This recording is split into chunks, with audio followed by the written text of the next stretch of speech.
Queridos, o Evangelho que nós temos em mãos, ele nos foi preservado juntamente com o Evangelho de Mateus, Lucas e João. E esse Evangelho, ele foi escrito pelo evangelista João Marcos, que por sua vez foi um fiel intérprete do apóstolo Pedro, ou seja, Marcos, como um tradutor e um expositor, escreveu tudo o que Pedro lembrou e lhe disse entre os anos de 62 a 69 depois de Cristo. Provavelmente Marcos escreveu para leitores romanos, irmãos e irmãs que estavam sofrendo uma terrível perseguição por seguir Jesus.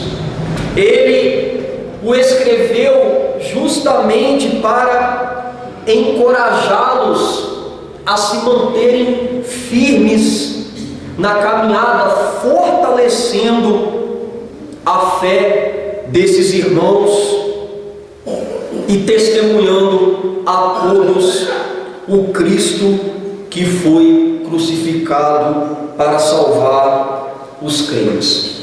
Na passagem anterior, como você pode ver aí na sua Bíblia, capítulo 3, do 13 ao 19, vimos que o Senhor Jesus subiu ao monte com os seus discípulos e chamou 12 deles para dar continuidade ao seu ministério, os quais ele iria discipular, ensiná-los e comissionar, enviá-los para a sua missão.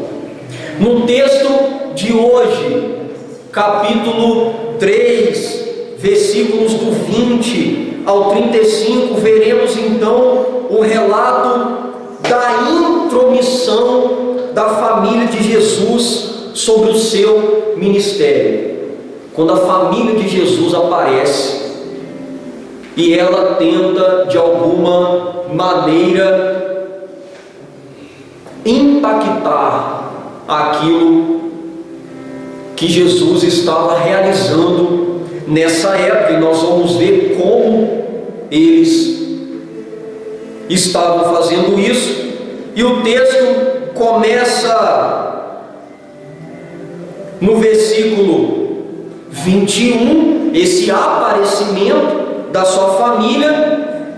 Depois nós temos um embate de Jesus com os fariseus, com os escribas, e esse embate é proposital por causa dessa situação que estava acontecendo com a família de Jesus. E depois, lá no fim, nos versículos de 31 a 35, nós vemos novamente o fechamento dessa história. E entre esses dois relatos, como eu acabei de dizer, veremos a agressão verbal por parte dos religiosos, escribas e fariseus, contra Jesus. Em meio, irmãos, à intensa oposição, Jesus revelou nesse texto quem faz parte da sua verdadeira família.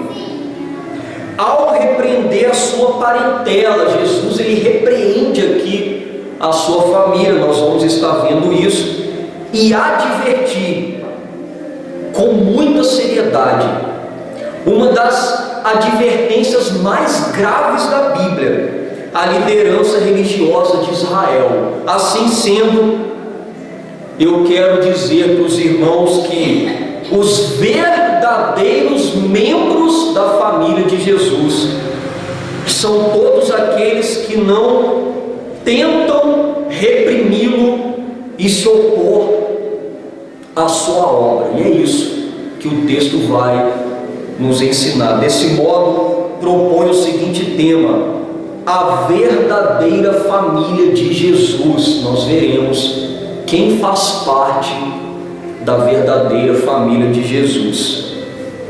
Quem são os verdadeiros membros da família de Jesus? E os verdadeiros membros dessa família, em primeiro lugar, eu peço muito a sua atenção. São aqueles que não atribuem o poder e as obras de Jesus a Satanás. Olhe para a sua Bíblia, versículos de número 22 a 30. Está escrito assim: os escribas que haviam descido de Jerusalém diziam: ele está possesso de Beelzebul, e é pelo maioral dos demônios que expele os demônios. Então, convocando-os, Jesus lhes disse, por meio de parábolas: como pode Satanás expelir a Satanás? Se um reino estiver dividido contra si mesmo, tal reino não pode subsistir. Se uma casa estiver dividida contra si mesma, tal casa não poderá subsistir. Se, pois, Satanás se levantou contra si mesmo e está dividido, não pode subsistir, mas perece. Ninguém pode entrar na casa do valente para roubar-lhe os bens, sem primeiro amarrá-lo, e só então lhe saqueará a casa. Em verdade vos digo que tudo será perdoado aos filhos dos homens, os pecados e as blasfêmias que proferirem, mas aquele que blasfemar contra o Espírito Santo não tem perdão para sempre, visto que é réu de pecado eterno. Isto porque diziam: está possesso de um espírito imundo. Queridos, Marcos identifica esses homens que vieram de Jerusalém, de longe, para perseguir Jesus como escribas. Eram os homens de Deus da época. Mateus, que nós devemos sempre deixar claro aqui na igreja, que algumas passagens também estão nos outros evangelhos, Mateus, Lucas e também em João. É por isso que nós devemos estudar as passagens nos outros evangelhos também. Um evangelho completa o outro. E Mateus identifica esses homens como fariseus, ou seja, os religiosos da época. Mateus e Lucas dizem que antes de uma feroz acusação por parte dos religiosos sobre Jesus, que, como sabemos, havia descido daquele monte após escolher os 12 apóstolos, está relatado nos outros evangelhos que Jesus expulsou um demônio do corpo de um homem que estava cego e mudo, e o Senhor curou esse homem.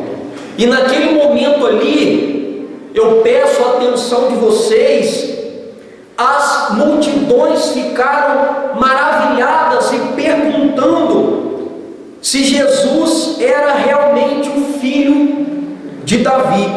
E Marcos relata que esses homens diziam que Jesus estava possesso por Beelzebul, que significa senhor da casa, e que Jesus expulsava os demônios pelo maioral dos demônios. Olha que grave acusação que esses homens fizeram contra o Senhor. Além disso, Jesus, ele estava sendo tentado nessa situação, porque viram até mesmo um sinal no céu, como está no relato de Lucas. E esses homens, irmãos, observem, eles já haviam desistido de negar o poder de Jesus, porque Jesus, ele curava, ele expulsava demônios, operava maravilhas na frente de todos. Esses homens desistiram de prejudicá-lo, negando o poder dele. Esses homens também desistiram de confrontar Jesus, porque Jesus, antes deles abrirem a boca, Jesus já sabia o que eles iriam falar. Então qual é a estratégia maligna deles agora? Nós vamos dizer e nós vamos atacar a fonte de seu poder. Nós vamos tentar atribuir o poder de Jesus a Belzebu e não a Deus. Olha o tamanho dessa ofensa. E esses homens fizeram isso. Disseram assim: ele opera milagres, ele cura, opera maravilhas, ele tem nos confrontado com sabedoria, mas ele faz tudo pelo poder do maligno.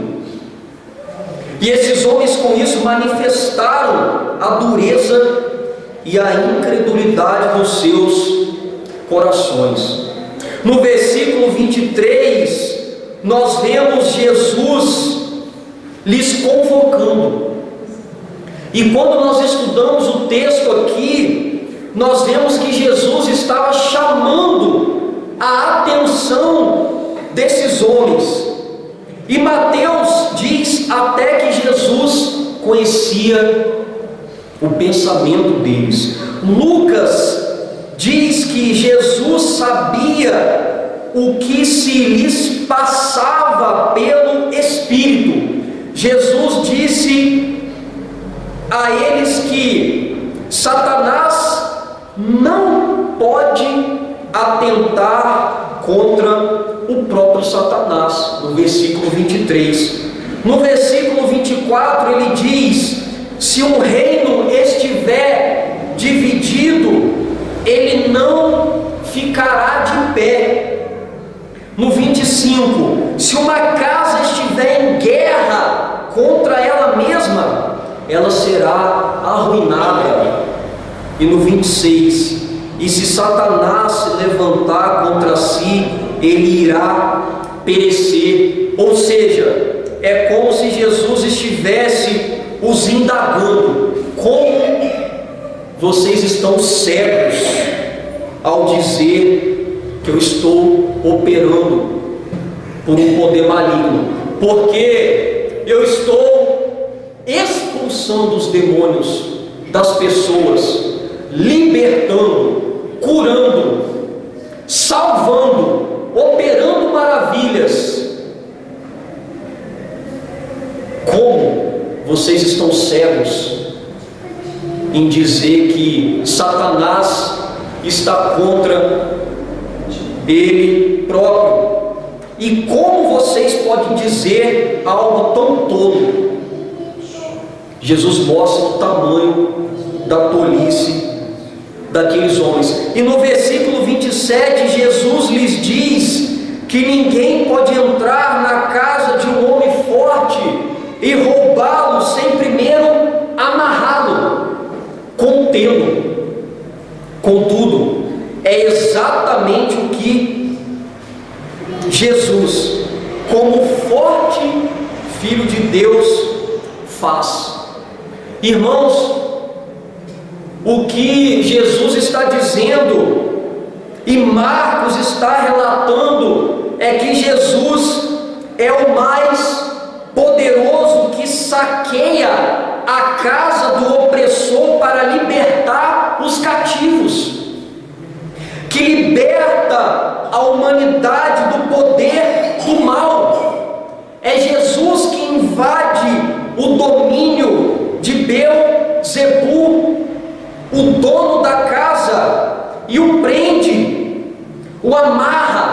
e o saqueia.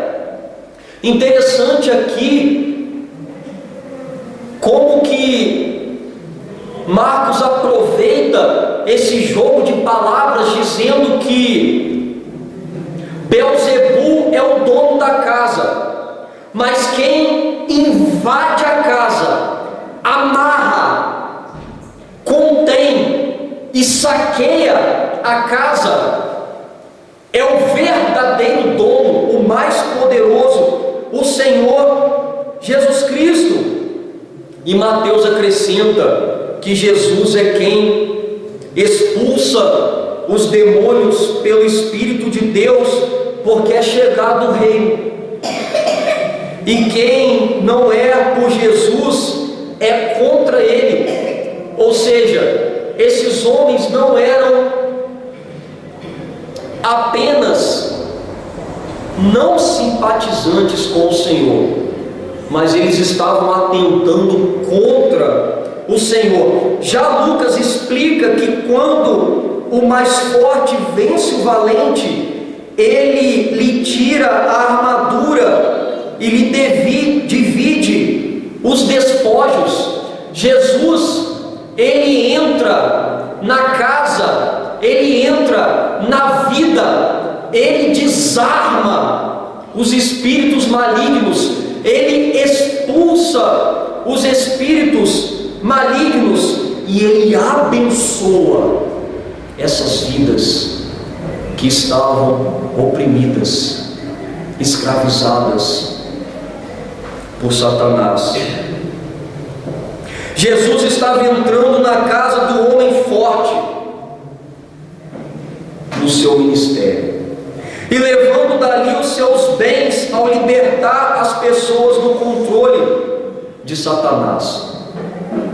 E por fim, Jesus dá uma severa advertência a esses homens nos versículos de 28 a 30, dizendo que o Senhor é gracioso para perdoar os pecados e as blasfêmias dos homens, menos a blasfêmia contra o Espírito Santo, porque eles diziam que Jesus estava possesso de um espírito imundo.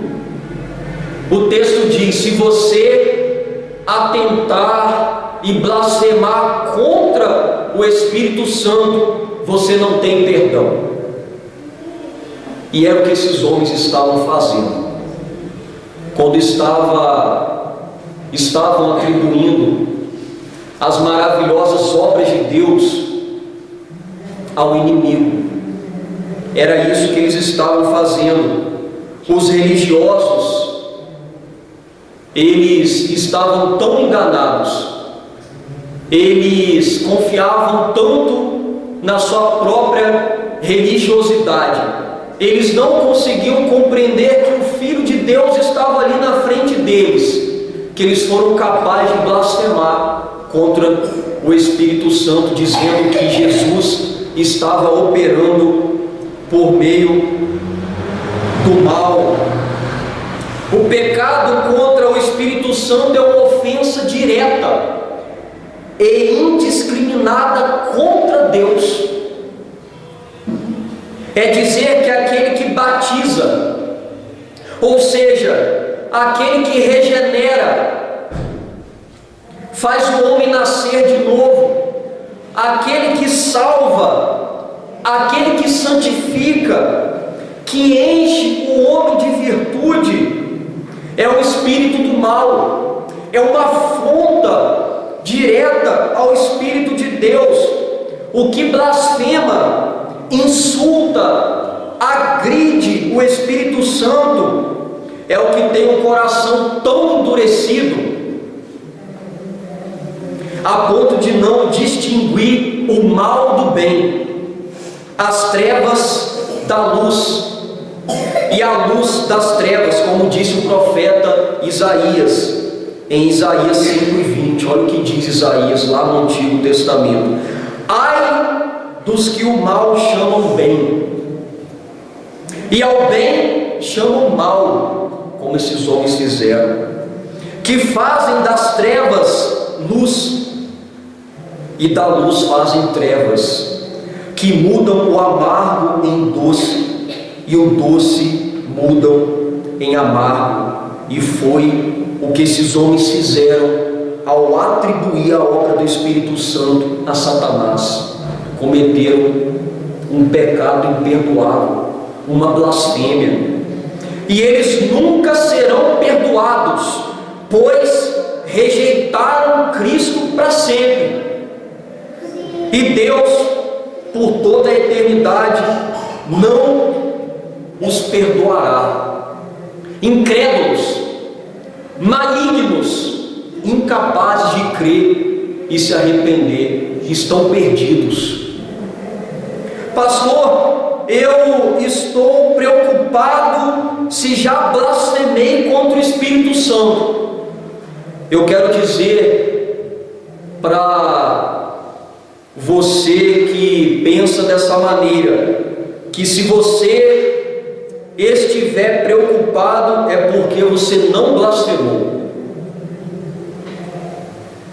Quem se preocupa é porque não blasfemou. O blasfemo não se preocupa em pecar, em agredir o Espírito Santo. O blasfemo não se arrepende. O coração continua maligno e sem arrependimento até a morte. E é por isso que não há perdão para ele. Queridos, de maneira alguma, os que atribuem o poder e as obras de Jesus a Satanás pertencem à família de Deus. Pelo contrário, eles são contra Jesus e a família de Deus. São inimigos declarados de Jesus. Todos os blasfemos, os que dizem e defendem que as obras do Espírito Santo são do maligno, irão irremediavelmente perecer. Não há perdão.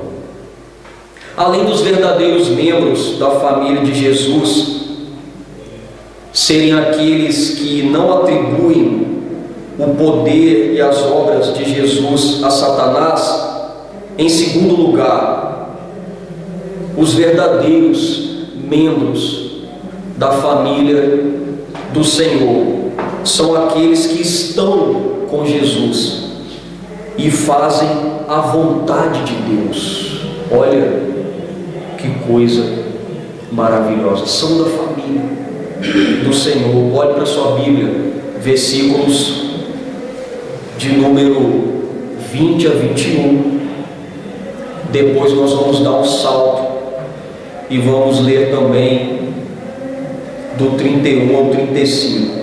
O 20 começa assim: então ele foi para casa. Não obstante, a multidão afluiu de novo, de tal modo que nem podiam comer. E quando os parentes de Jesus ouviram isto, saíram para o prender, porque diziam: está fora de si. Olha o que a família de Jesus estava fazendo e pensando. E lá no final do texto, a partir do 31, nisto chegaram sua mãe e seus irmãos, e tendo ficado do lado de fora, mandaram chamá-lo. Muita gente estava sentada ao redor dele e lhe disseram: olha, tua mãe, teus irmãos e irmãs estão lá fora à tua procura. Então ele lhes respondeu dizendo: quem é minha mãe e meus irmãos? E correndo olhar pelos que estavam assentados ao redor, disse: eis minha mãe e meus irmãos. Portanto, qualquer que fizer a vontade de Deus, esse é meu irmão, irmã e mãe. Aqui nós voltamos ao início do texto, quando Marcos diz que Jesus, após escolher os 12 discípulos, retornou para onde? para casa, provavelmente a casa de Pedro e André, em Cafarnaum.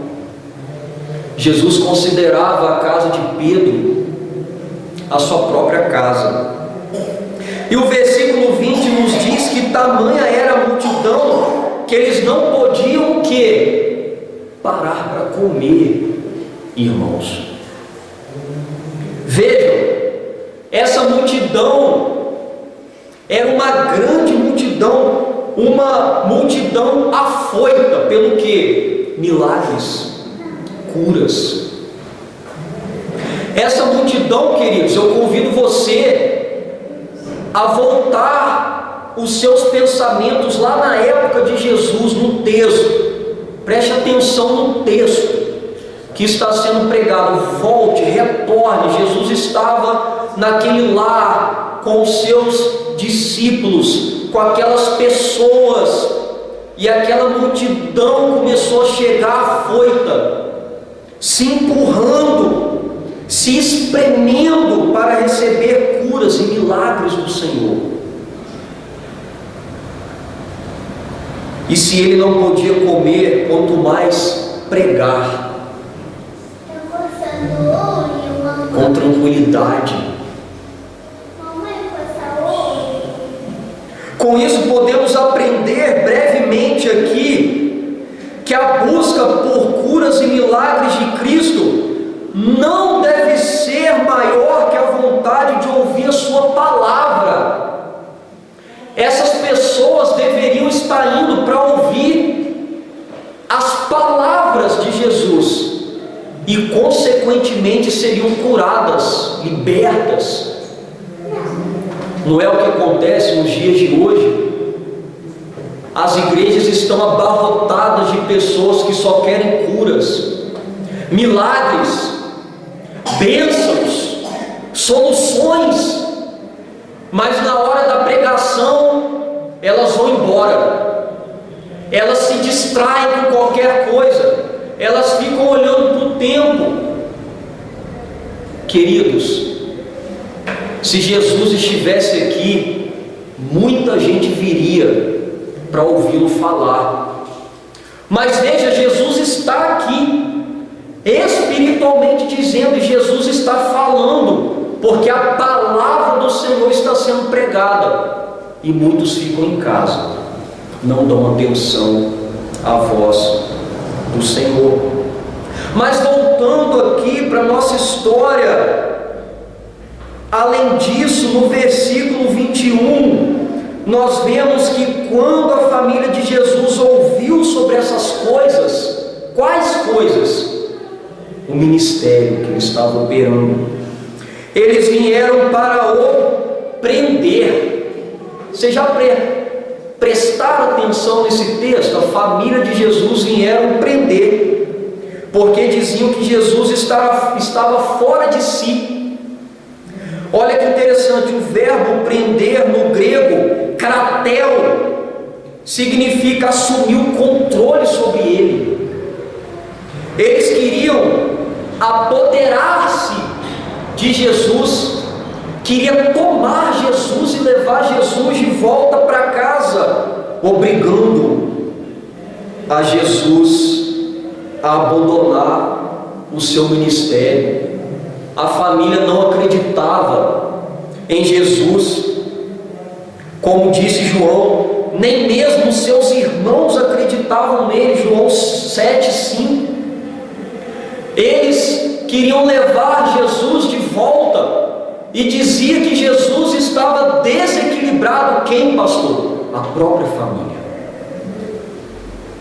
E eles agiram assim, pois acreditavam que Jesus havia perdido o juízo. Alguns dizem que Jesus estava no seu ministério e por causa dos conflitos a família estava querendo protegê-lo, mas não apenas isso, a família estava incrédula, estava querendo anular o ministério de Jesus e a obra de Deus. Mas quem eram esses familiares? Nós sabemos quem eram eles quando nós avançamos lá para o fechamento da história, no versículo 31. Após o embate com os escribas, o versículo 31 responde: era a mãe, Maria, e os irmãos de Jesus, possivelmente Tiago, José, Simão, Judas e suas irmãs que chegaram. Mateus 13:55 diz os nomes dos irmãos, e eles ficaram do lado de fora e mandaram chamá-lo com o intuito de desviar Jesus de sua missão. Eles sequer entraram, ficaram do lado de fora. Chamem Jesus para que Ele possa ir conosco. E nós precisamos deixar claro aqui que Jesus tinha irmãos. E nós devemos também dizer, não podemos deixar de dizer, que a doutrina da Igreja Católica Romana, da virgindade perpétua de Maria, é defendida por muitos cristãos e por eles, mas não é uma doutrina bíblica que tem amparo nas Escrituras. Por quê, pastor? Porque em Mateus 1:25 está escrito que José não a conheceu, ou seja, a conheceu intimamente, teve relações conjugais com ela até Jesus nascer, não se aproximou de Maria até Jesus nascer, mas após o nascimento dele, ele se aproximou da sua esposa. Nós devemos entender que o propósito maior do matrimônio é ter filhos. O relacionamento conjugal faz parte do casamento. E José e Maria, após o nascimento de Jesus, viveram como um casal, como uma família. Jesus teve irmãos, Jesus teve irmãs. E voltando aqui para o nosso texto, as pessoas disseram a Jesus que sua família estava à sua procura, no versículo 32, e Jesus lhe respondeu no versículo 33: quem é a minha mãe e os meus irmãos? Olha que pergunta intrigante. E olhando para os que estavam com ele, igual estou fazendo aqui, olhando para cada um, olhando para os que estavam ao seu redor, Jesus disse: aqui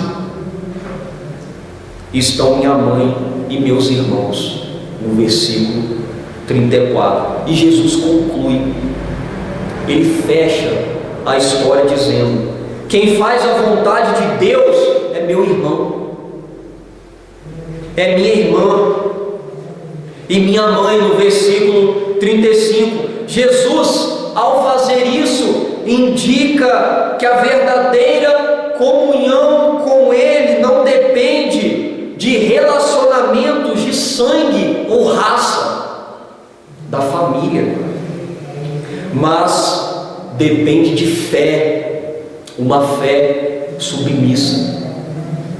Estamos e pertencemos à família de Cristo quando cremos pela fé. É isso que Jesus está ensinando aqui. Jesus redefine a sua família quando diz aos seus seguidores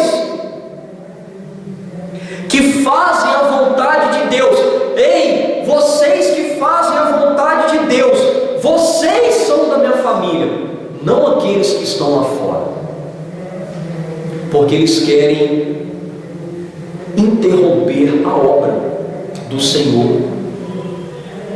Jesus nos alerta que até os mais próximos podem julgar errado e o rejeitar, como fizeram os mestres da lei. É por isso que esse embate de Jesus contra esses homens blasfemos, ele faz sentido nessa história. A família de Cristo, irmãos, é composta por aqueles que estão com Jesus e fazem a vontade de Deus.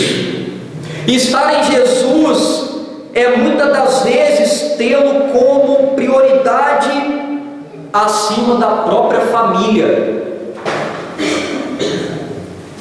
Nós devemos amar a nossa família, nós devemos cuidar da nossa família, mas nós devemos amar primeiramente Jesus, muito mais do que a nossa família. A nossa família pode se tornar um ídolo na nossa vida. E quantas pessoas abandonam Jesus por causa da família? A família faz parte do nosso ministério, mas a prioridade é Cristo. Mateus escreveu sobre isso, Mateus 10:37. Quem ama seu pai ou sua mãe mais do que a mim, não é digno de mim. Jesus está dizendo: você tem que me amar mais do que você ama o seu pai e a sua mãe. E quem ama seu filho e sua filha mais do que a mim, não é digno de mim. E nós amamos muito os nossos filhos, mas devemos amar muito mais o Senhor. E fazer a vontade de Deus, queridos, significa que em todas as áreas da nossa vida o cristão procura viver não como ele quer, mas como Deus quer. Isso é fazer a vontade de Deus. Não estou vivendo como Deus quer. Você não faz a vontade de Deus, não é família. Mas eu renuncio, eu abandono e faço como Deus quer. Você faz a vontade de Deus, pertence à família de Deus. E os princípios para vivermos fazendo a vontade de Deus estão aonde? Estão na palavra revelada, as Escrituras. Como também praticar a palavra e não apenas ouvi-la, como diz Tiago, capítulo 1, do 15 ao 22. Não adianta nada ficar ouvindo se a gente não praticar. Nós somos chamados a ouvir e a praticar a palavra. Pastor, todo domingo eu estou na igreja ouvindo a pregação, mas nada muda na minha vida. Por quê? Porque você está ouvindo, mas não está colocando em prática. Diante do que foi explicado, do que foi exposto, quais são os desafios que o texto nos apresenta? Chegamos à parte mais importante do sermão. A gente vai ver o que esse texto quer dizer para nós hoje. Eu chamo a sua atenção para isso. Em primeiro lugar, se você nega a Cristo, ofende a Cristo, diz que Ele opera por meio de Satanás, lamente, chore.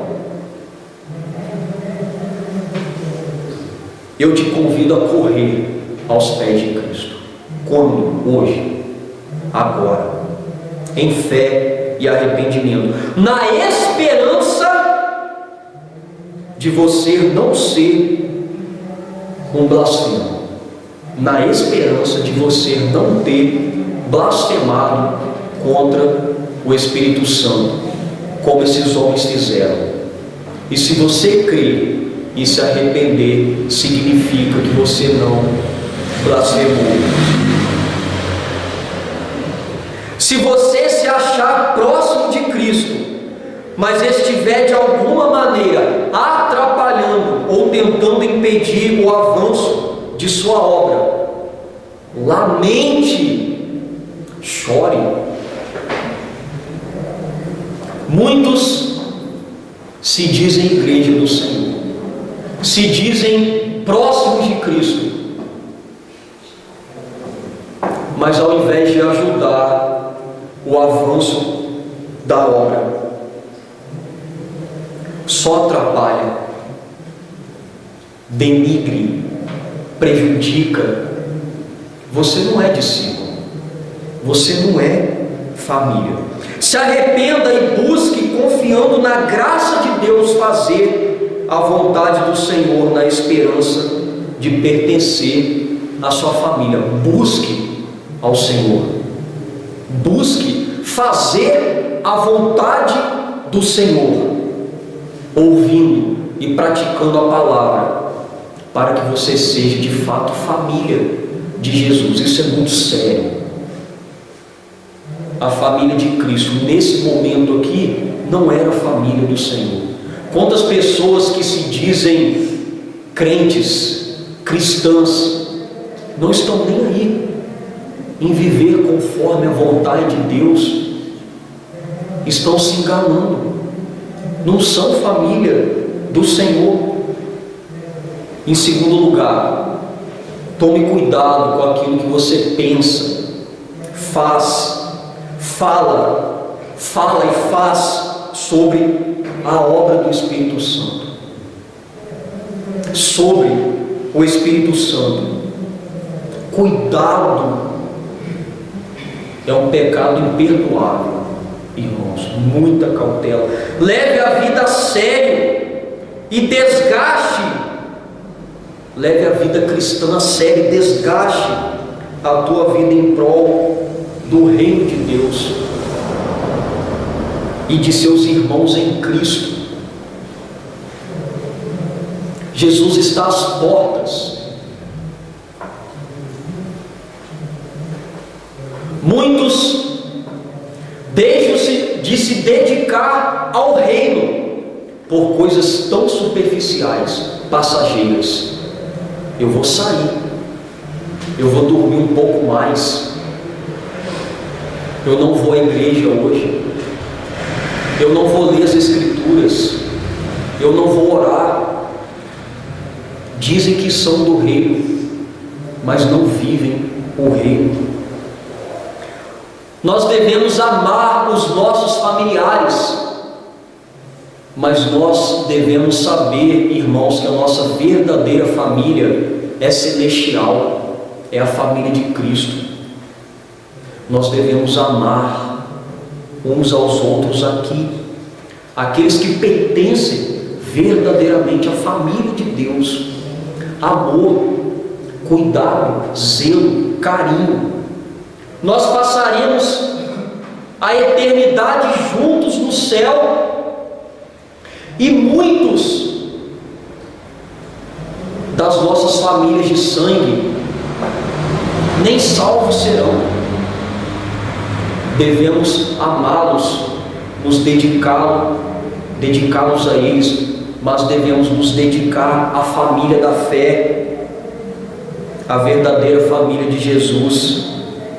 Terceiro, faça isso porque se você de fato pertencer à família de Jesus, você pertence a ela pela graça e misericórdia do Criador.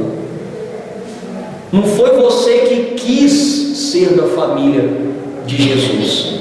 Quando você quer ser da família de Jesus, quando você crê e corre para Ele, é porque o Senhor já operou poderosamente no seu coração pela graça.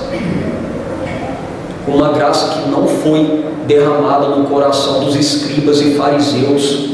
Eles eram malignos, blasfemos, mas essa graça foi derramada no nosso coração pela misericórdia de Deus, irmãos. É isso que nos motiva. Ele nos chamou por graça, e por graça devemos viver na família de Cristo. Em quarto, e você pode fazer isso buscando cada dia mais o Senhor em oração, orando, perseverando em oração, conhecendo o Senhor em sua palavra, com o coração rendido a Ele, contribuindo para o avanço da obra na sua casa. Às vezes tem alguém na sua casa que não é de Cristo. Prega o Evangelho para essa pessoa, convide para vir ao culto. Na igreja, todos sabem fazer algo. Deus dá dons, dá talentos. O que temos feito em prol do reino, da igreja? O pastor está sobrecarregado, tem coisas que não estão funcionando bem, poderiam estar melhor. Em vez de criticar, dê o seu nome: pastor, eu quero ajudar nessa área. O que a igreja tem feito? A nossa agenda é enorme, muitas coisas para trabalhar. Dê o seu nome, se prontifique, ajude, auxilie na obra, na igreja local, no crescimento do reino, na sua região, evangelizando, visitando, orando, convidando irmãos para ouvir o Evangelho. Isso é fazer parte da família de Cristo, do reino de Cristo. Nessa noite de domingo, queridos, o Senhor, por meio da pregação da sua palavra, nos instruiu que os falsos discípulos, nós vimos aqui os falsos e os verdadeiros. Os falsos discípulos são aqueles que tentam oprimir, parar Jesus e a sua obra, enquanto seus verdadeiros discípulos e verdadeira família são aqueles que fazem a sua vontade,